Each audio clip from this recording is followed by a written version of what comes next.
Good morning, Zio here, and we are going to talk about something a little different. I mean, it's not really about a game, but it is about gaming journalisms. The journalists of gaming, the Kotakus, the Polygons, the Waypoints, the places that pride themselves on journalism integrity. The thing that they accidentally throw out every time they go to write an article, that sort of thing. But to be more specific, we're talking about Richard Lewis, who utterly demolishes them during an awards acceptance speech during the Journalism Awards ceremony just the other night. So let's go ahead and get into it, shall we?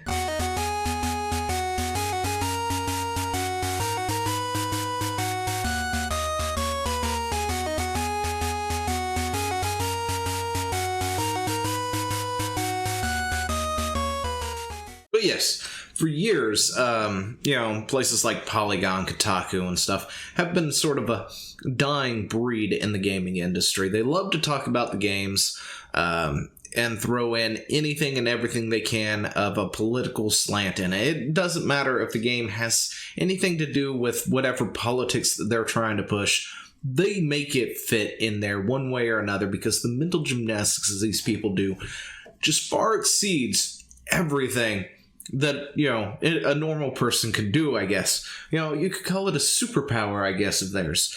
That these journalists are able to take a story about a video game and somehow twist it into Orange Man bad or something to that effect, or, be pushing feminism or something else into it where it's got nothing to do with. They always seem to have a way of doing it. And of course, I'm not the only one who has noticed it. There's plenty of people out there, like myself, who talk about these things on a daily basis. And, they're dying. They really are. People are not going to their site. They're filled with ads everywhere. They're running unskippable ads. They're running, autoplay videos and everything else because they're just not got the viewership, because they're pandering to an audience that honestly is not there. I'm sorry. They're the people who go out and said, gamers are dead. They're not your audience. Telling developers that gamers are not your audience. We need you to do X, Y, and Z, regardless of whether it fits in there or not, in every single game and all this other stuff. They love to go in and try and gatekeep the gaming community, especially in esports, and try and make us all look bad. They're the people who, push out things like Dungeons and Dragons are for everyone. That video we did from the BBC?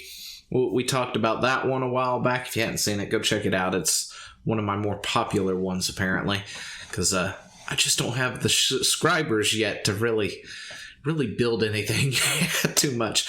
But, they're the ones writing the stories going on about how, X game is apolitical. I can't remember who it was now. Far Cry 5, I think that's what it was. Or it was too apolitical or something like that. They got upset about that because they couldn't put a political slant on it. And then, of course, beforehand, they were trying to put political slants where this was about Trump and Trump supporters versus, Bernie or Hillary supporters or something like that. And just disgusting articles like that. And then, of course, they had to come out and it's like, look, no, there's no political slant anywhere for anybody. This is apolitical. And then, of course, they got their panties in a bunch about that, of course.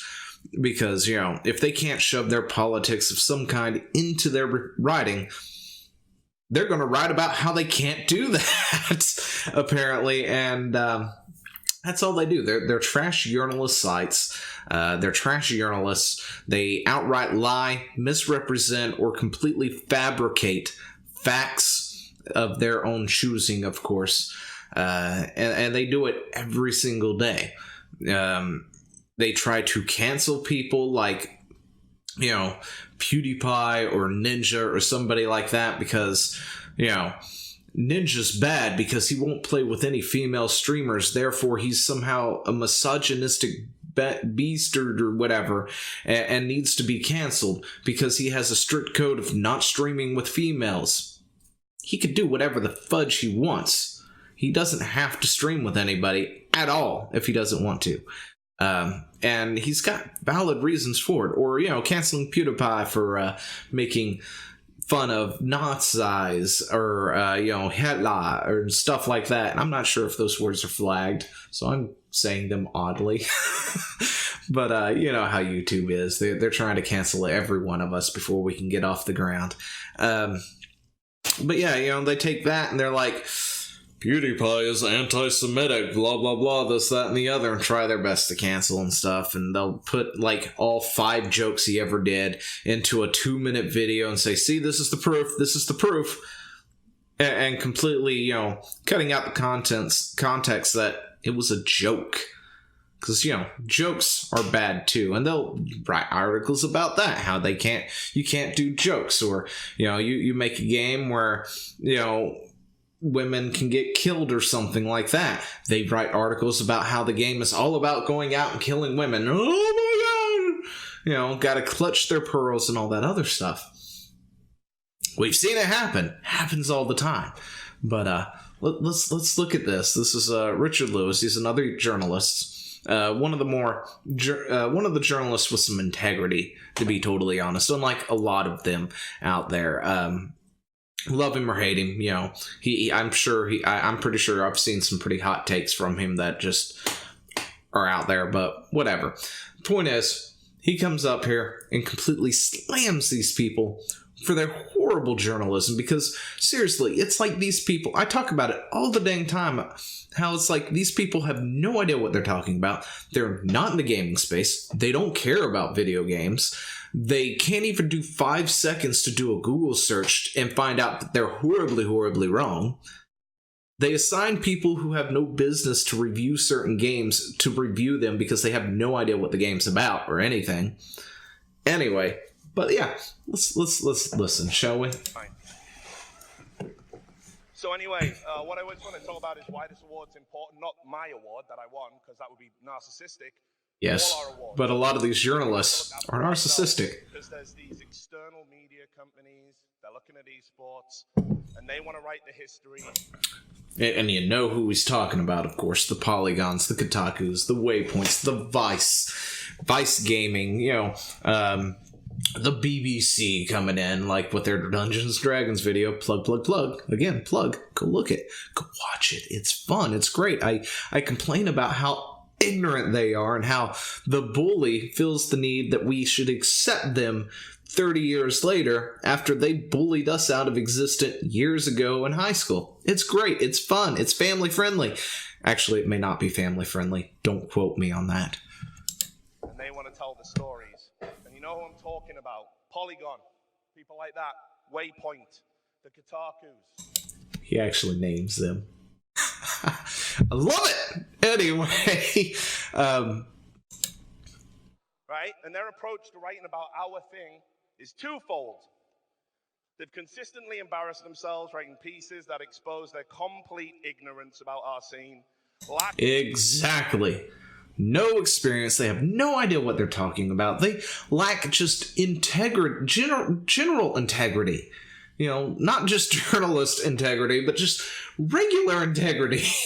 They don't even have that. They have to stretch and mold the truth, the facts, whatever, and they... Anyway, yeah. Sources and unoriginal opinions on topics we have talked to death for 20 years. The second has been to write hit pieces and smears, mostly propagated on half-truths or out-and-out lies.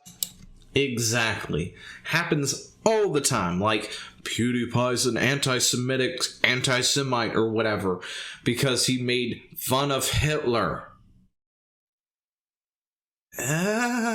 What? Yeah. And it's about some of you in this room. Ooh. Straight up calls them out. They think if they get 1 or 2 or 12 of you out of the way, they can get their friends in, get their cronies in, take over and gatekeep our industry.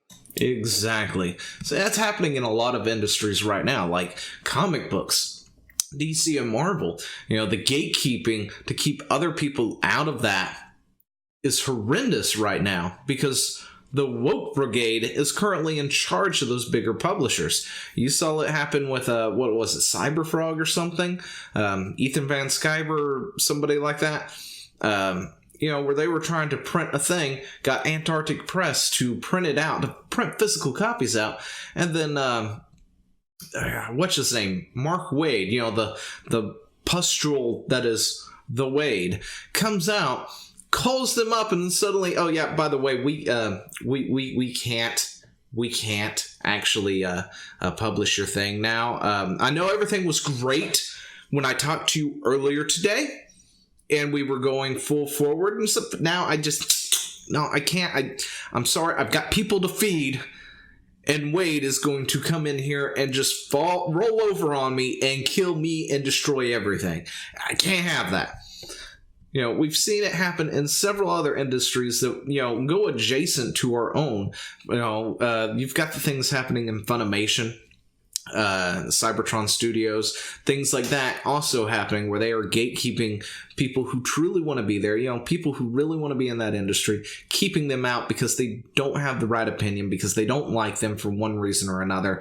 You know, you're seeing it with the whole Vic Mignogna thing, where suddenly he's the serial predator, but the only people who seem to actually have this are all the people in those two places, but never said anything for like 8, 9, 10 years plus. Meanwhile, nobody else has had these experiences.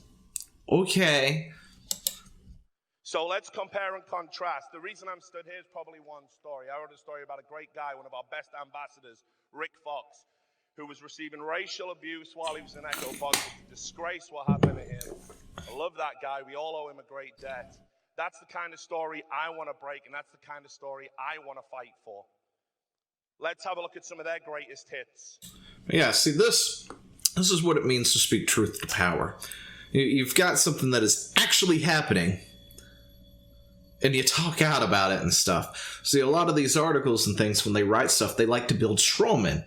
They like to say, you know, the entire community is toxic. And then they bring 2 tweets or something, or 2 comments that got like a thumbs up, and that's it. Or 2 thumbs ups or something, you know, out of thousands of comments on a particular subject.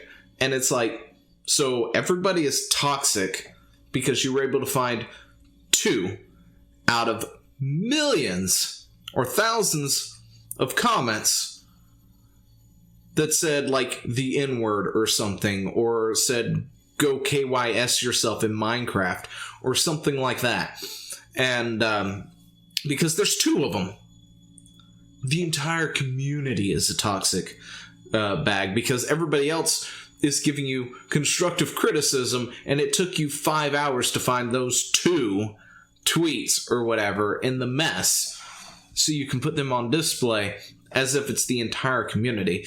And, you know, back with the whole Gamergate thing that happened with Anita, she had this Twitter egg that, like, in the matter of 10 minutes or 20 minutes or whatnot, sent like 7, 8, 9, 10 tweets towards her, telling her how she's garbage and she needs to die and Minecraft and things like that. Right? And then that Twitter egg went away. It was the weirdest thing ever, almost. It's like somebody with common sense can go, yeah, Anita, you or somebody you know totally did that for you just so you would have a point. And then they took those same tweets, and those are the tweets that you see everywhere whenever they talk about it, when they have to reference Gamergate or something and they decide to show proof that it was actually happening. You see that same Twitter egg being pushed around again. One account, a total of like 12 tweets maybe at max, because I don't remember how many it really was, and then that was it. It was gone. It was out of here. It never spoke again. You're going to sit there and tell me everybody in that movement is a piece of junk because of that one? Come on now. Let's be reasonable here. From the mainstream games press. Well, outside of Cecilia's work, it's not great. There were the lies that they printed about a CSGO major event being a Trump rally because the journalist misread a sign. Great work. I missed that one. They all rallied round to stop abuse of a female Overwatch player. Oh yeah, I remember that. The person who decided, hey, you know what? I'm going to pretend I'm a woman, never show my face, and see if I get favorable treatment in the Overwatch community and by Blizzard and stuff like that. And guess what? He was given preferential treatment just because he was a woman and he was super good at the game.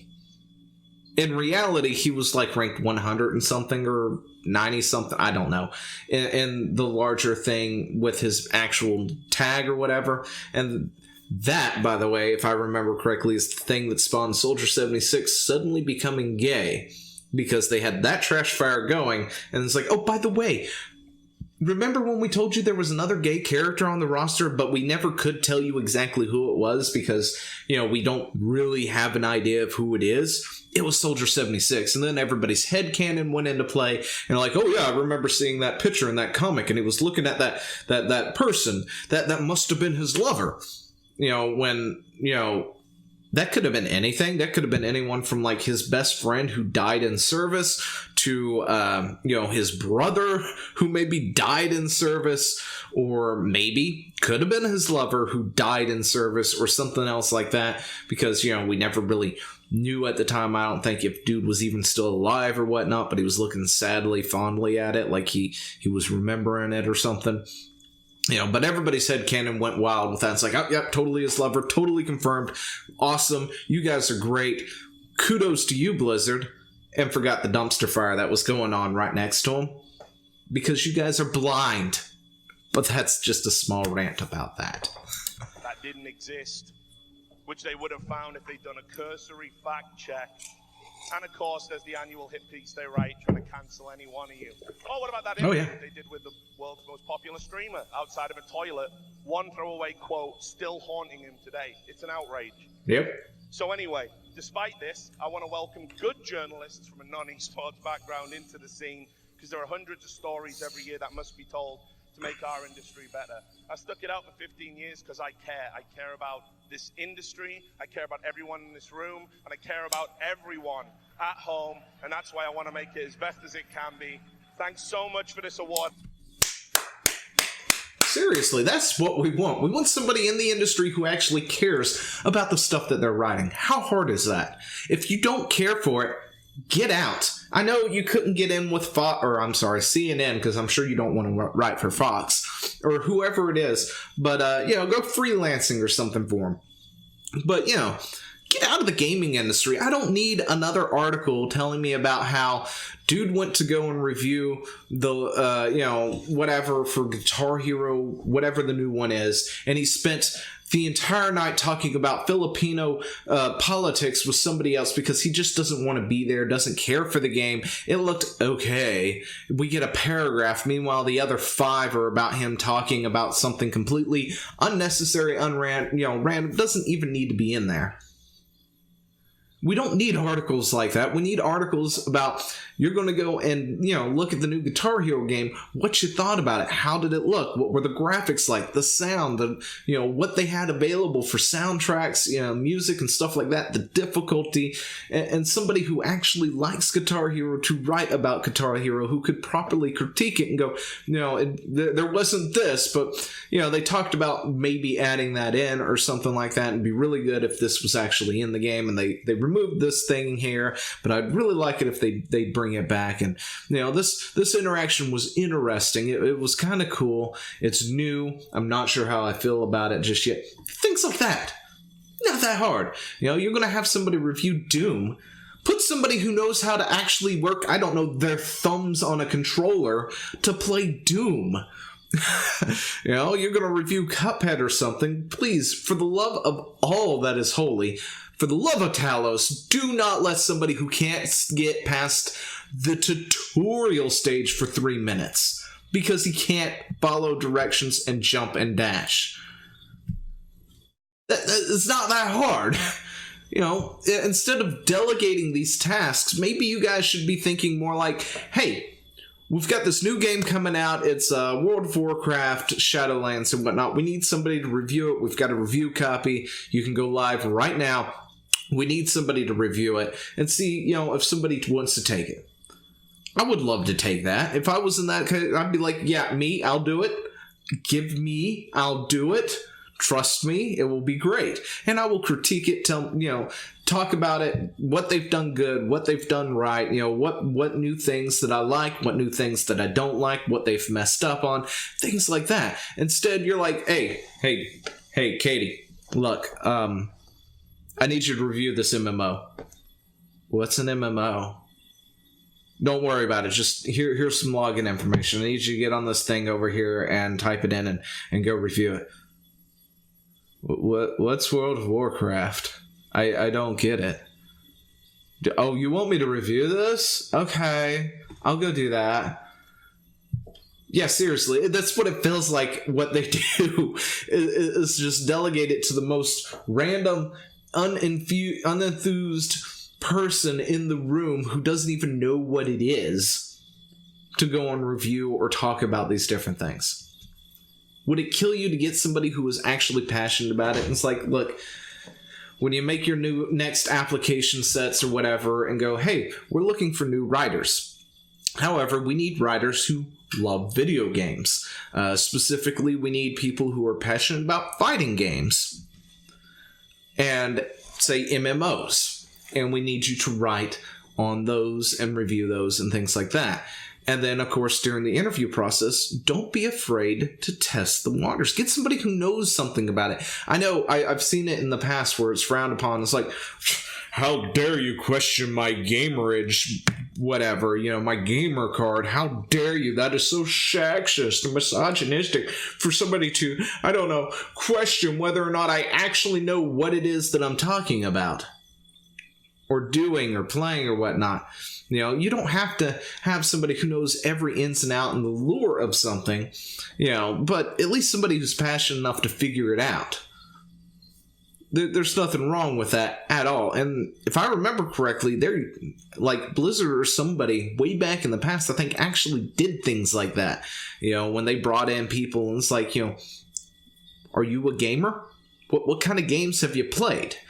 And things like that to sort of bring in people who were actually passionate for the craft, passionate for, the pastime, the thing or whatever.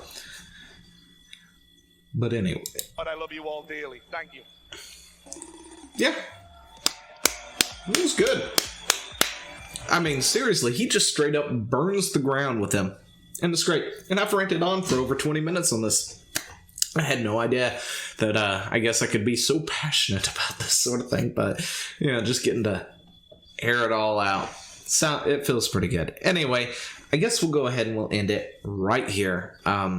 Let me know what you think down in the comments below about all this. Give me your takes on gaming journalism. What do you think that could be done to make it better? It'd be really nice to see new sites prop up or something that, actually did some of the things that I said, because maybe it would be better. Keep the politics out, keep the political stuff out, unless the game demands it. And, we're going to go into another rant.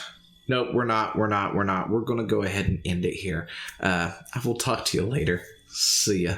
Hey, thanks for watching. Don't forget to leave a comment, smash that like button, and always subscribe for more. And of course there are other videos floating around somewhere on the screen, so click one of those and see if you can find something that suits your fancy. Till then, I'll see you later. Bye.